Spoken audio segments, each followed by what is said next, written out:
Welcome back to Alderman Farms. My name is Tommy, and I hope you've been enjoying our Protect Our Pollinators series. In this segment, the second to last segment of this initial portion of the series anyway, we talk about some of the big issues facing pollinators. Remember, I tell you, pollinators are important and they're in trouble.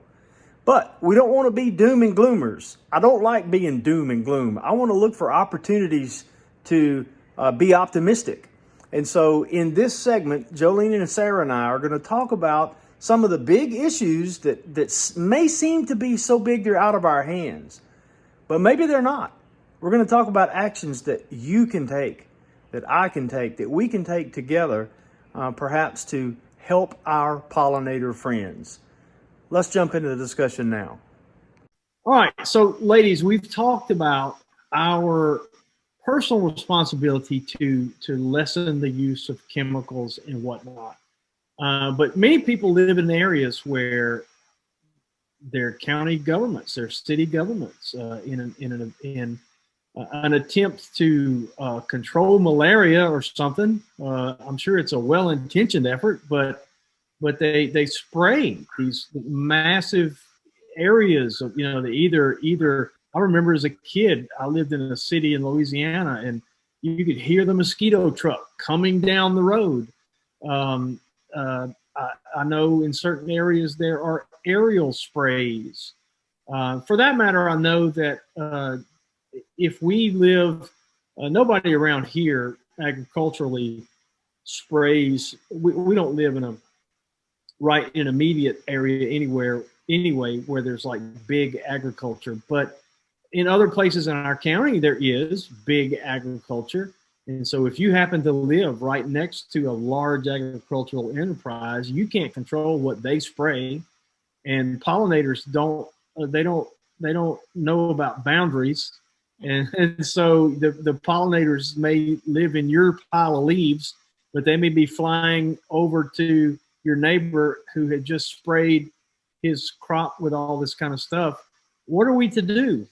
So let's talk about county and city efforts. And I don't want to blast them. A lot of times I think they do what they do a lot of times out of either good intentions, perhaps misplaced good intentions, or because it's something that they've always done, or whatever reason. But what can we do to maybe? I've seen people, I've got friends, I'm just reminded, I just thought of this, a friend of mine, I remember him talking about putting a sign up at his property that says, don't spray. He lives in an area where they do the spray by driving down the road. Do we have recourse that you know about? If not, if we don't have recourse, what can we do? Can we go to our councils and go to our boards of supervisors and try to educate them? What do you recommend? I think that your first step is to absolutely go and see, go and have the conversation. I was saying that I stopped the mosquito truck in the road. I did. I said, please do not spray my property, Really? Did that work? Yeah. I feel like it did. He didn't spray that day, and I typically harvest my flowers in the evening, and I did not see him out there maybe one other time. And I am going to go to City Hall or whoever I need to talk to and have the conversation. I want to say, state my case. I have, a pollinator-friendly habitat in my yard, and I do not want or need this spray on my property. So I'm going to just do the due diligence on my end to further that conversation with our city leaders. Jolene, anything to add there? I would definitely second that. I would say that's probably the first and most important step. I think a little bit of understanding is that we have to remember that there's lots of people that flat out, they don't like bugs. They don't like, nature friendly. That's not their thing. They like clean, they like cities, like there's people that actually exist that are like that would probably stand up and say, I absolutely love that they spray and I never see a mosquito. So it's a little bit tough. I would definitely, understand where the local areas are coming from. But I think more and more people are growing to learn that it is having a negative impact on our pollinators And the more we can educate each other, and the more that we can actually start going to those people of power and saying, we don't want that anymore. We want to manage those, in our own little own zones, and that's it. I think that's better. Jolene, can I ask you a question about your pollinator? Was it champion? What was it that it was at the beginning? The pollinator champion course. It's like an actual, a course. Like, you end up with a certificate and you end up with a training material, so you can actually move forward and give speeches on bees and pollinators and that stuff. It doesn't actually make your property. You're not going through that process of highlighting that your property is a nature-friendly zone. There are programs, though, that do that. I have done that back in Canada, and it's on my to-do list. But it is something that you go through where you basically highlight what things that you're doing to state that you are a pollinator-friendly area. And it'll actually, in a lot of cases, put you on a map, which is really cool to see, of all the places where people have registered their property as pollinator-friendly. I think that's something I'm gonna really put an effort into this year, personally. Me too. Yeah. Well, keep us posted on that. Yeah. I thought of this too. That is, I agree with you, Jolene, that there are those who say, "Nah, give me all the sprays. I don't, I'll take all the sprays. I don't like mosquitoes and blah blah blah." But you know what else? And tell me if you feel the same, both of you. I think, as in many things, such as natural food and more responsible animal husbandry and things like that, I think the tables are turning. I think it may be a slow process, but I know that every year there are more and more people concerned about where their food comes from. And this may not be direct, of course it is directly tied, but I think that there's a movement, maybe that's the wrong term, but awareness is increasing on the value of pollinators and the danger to pollinators that are the dangers that they face. So I think I'm optimistic about the future of pollinators. Should I be? I'm certainly optimistic as well, but there are so many things that are tied to our pollinators that a lot of buy-in needs to happen. Like, habitat loss is huge. Like, that's a big impact to our pollinators. Well, we can't make more land.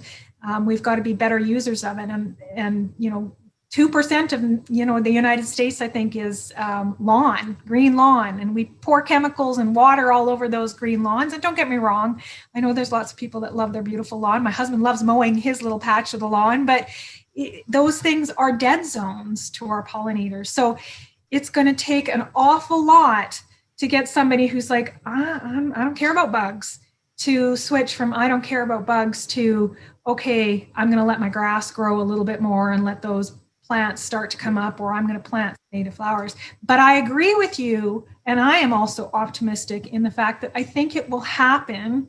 And the more people like AldermanFarms hold sessions like this, that educate people that are probably sitting in that middle zone, and that's a group you really want to talk to. There's a group of people that sit in that zone that are open to it, that the more you convince them, the more everybody else is going to step up and start to take on these new ways. And I definitely think it'll happen. Yeah, the one area I'm not optimistic, to me, the biggest hurdle facing pollinators is bigger even than the lawns. Reason why, even though there's more lawn, but there's more lawns. But the point is, lawns are smaller parcels of land with landowners who can be convinced. What has me concerned, and I think we're a lot farther away from changing this, is the massive monoculture agriculture. Where thousands of acres of one thing, right? That it may be okay for a certain pollinator that needs to pollinate that one thing, but it's a dead zone to everything else. Does that make sense? Am I saying that right? That's the thing I'm not optimistic about, because I don't see that. And God bless Joel Salatin, because he's trying. to convince people that there's a better way to farm, and that 10,000 1-acre farms can do better than one 10,000-acre farm. So God bless him and his efforts. But I think that's a big hill to climb, and you've got millions of acres of monoculture agriculture out there, and that's not going to change anytime soon. It's not, and I kind of have mixed feelings. Like, there are a lot of companies, major farming companies, that I'm going to use Cheerios as an example. In Canada, Cheerios has been working with Bases Seeds to create practices where they encourage the farmers that create their wheat to have nature-friendly zones within their farms. And actually saw some research today that actually says that the more the farmers use nature-friendly zones, so this is plots of native flowers near their farms, the increased pollination they get and the better haul they bring back to basically earn them more money. So there's still a lot of opportunity for big farmers to start recognizing that they can work in balance with nature. So it's not going to be one person. It's not just going to be the lawn that solves it. It is going to be agriculture. It's going to be the lawn. It's going to be the sprawl of cities, and it's going to be all kinds of things that they have to try and do to help our pollinators. But flat out, they absolutely are in a bad spot, and they are in danger. Some bumblebees are disappearing as we speak. So the more that we can do to help them, the better.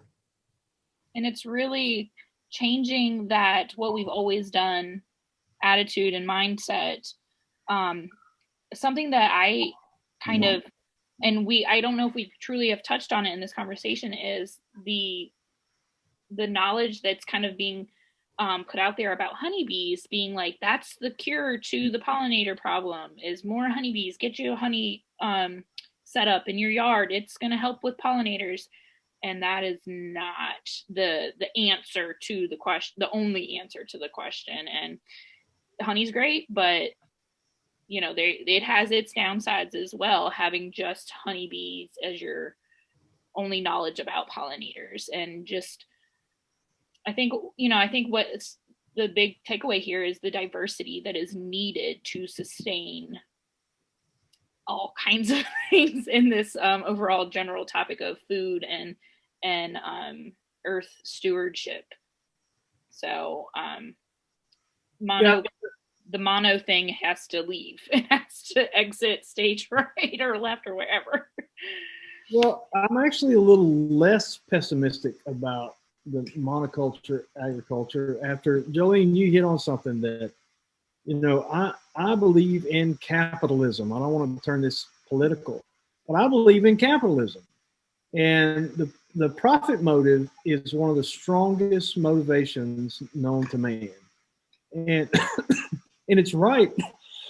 You ladies didn't hear my introduction on this video, but when I talk about the importance of pollination, especially, to agriculture, the better pollination you have, the better yield you have, in your home garden. But that's Jolene, that excites me. It makes me want to run out and buy a box of Cheerios to know that the company is doing that with their wheat producers. And the way they're doing it apparently is through capitalism. They're saying you can make more money if you do these things. If you invest a little bit in making a more pollinator-friendly environment around and intermixed with your monoculture is going to do better. You're going to get more pounds of wheat, and we're going to give you more dollars because you got more pounds of wheat. So I love that, and so that actually gave me a little hope. The dollar bills are going to convince people that maybe it's worth it, to invest a little, set aside a little bit of acreage out of their thousands of acres of wheat to make those thousands of acres of wheat more productive. Mm-hmm. And let me clarify just a little bit. You're 100%. You're right. But I think, and I could be wrong, but I'm pretty sure wheat is actually wind pollinated. But it's still the fact that the consumer, it's not bad because they grow, I'm sure, other things, but it's the consumer that's pushing the companies to be more friendly, and that's going to have a chain effect. So now Cheerios has to advertise we have these fields of bee flowers for our bees and for nature. And it's the consumer that will drive that I don't want pesticides on my plants at the big box store. And it's the consumer that drives all these different things. If I go to the one thing that really drives me crazy is when I go to a nursery and they don't have any native plants. They don't even have a section of native plants. I want to go to my nurseries and find native plants. And yes, I don't mind. I wouldn't mind on the odd tropical, but I want to be able to find native plants. And you only get that when you drive that. And that is absolutely what makes me optimistic, is people like us can go out there and push these things and they'll start to happen. Organics happened because of that same thing. There wasn't organics. I don't know what it was 20 years ago. Don't quote me on that. I don't know. But organics became a thing because people were driven towards that. That's right. And, 20 years ago, there may have been restaurants in fancy schmancy places like Canada that had organic stuff, organic grown food on their menus. But not in Mississippi, they didn't. But there is now. Yes. You can go to a restaurant in Brookhaven, Mississippi that I guess they're still open, but that advertises locally grown stuff, and they actually bought eggs from us, and advertised that they were, chemical free and all that kind of stuff in Mississippi. And so again, that's reason to be hopeful. I'm hopeful Yes. by nature. My dad used to tell me I was too optimistic, but I'm hopeful by nature. So. I think you're right. So I'm hoping that our viewers will take away from this that they're, sometimes people feel powerless, but they're not powerless. They can, and dollar bills communicate. Give your dollars to people who are doing things the way they ought to be done, instead of giving to people who aren't doing things the way they ought to be done, and that speaks volumes. And you may only have $2 bills, but your $2 bills with another 1,000 people who have $2 bills, and that adds up to something. I don't do math, but it adds up to more than $2 bills.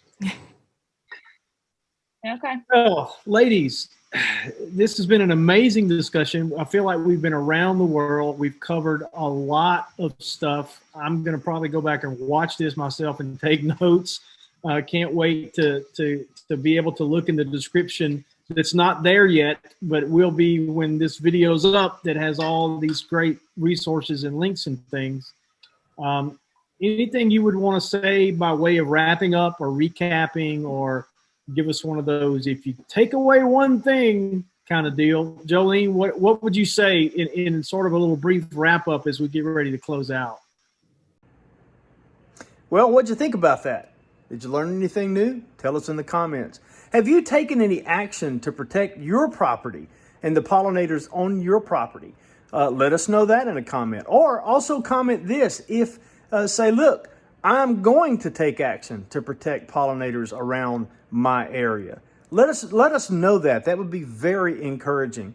And now get ready for segment 7. I hope you'll come back for the next part, which is segment 7, which is kind of a wrap-up session where we just kind of highlight major takeaways from the entire 7-part series. Hey, don't forget to give us a thumbs up, subscribe to our channel if you like this content. We appreciate every one of you. Thanks for watching.